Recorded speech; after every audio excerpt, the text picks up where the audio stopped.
મહારાષ્ટ્રના મુંબઈમાં ફરી એકવાર સ્પીડમાં દોડતી કારનો કહેર જોવા મળ્યો.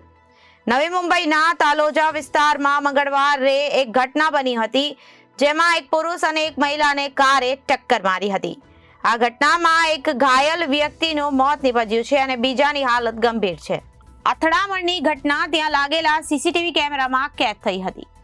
એનો 25 સેકન્ડનો વિડીયો સામે આવ્યો છે. એમાં જોવા મળી રહ્યું છે કે એક મહિલા મોબાઈલ ફોન પર વાત કરતી ચાલી રહી હતી. જેવી તે થોડી આગળ વધે છે ત્યારે તેની પાસેથી એક યુવક ક્રોસ કરતો જોવા મળે છે. આ દરમિયાન સ્પીડમાં આવતી કારે આ મહિલાને પુરુષને ટક્કર મારી દે છે. દુર્ઘટના આટલી ભયાનક હોય છે કે મહિલા અને પુરુષ અનેક ફૂટ દૂર સુધી જઈને પડે છે. કાર આગળ જઈને અન્ય કાર સાથે અથડાય છે અને તે અટકી જાય છે.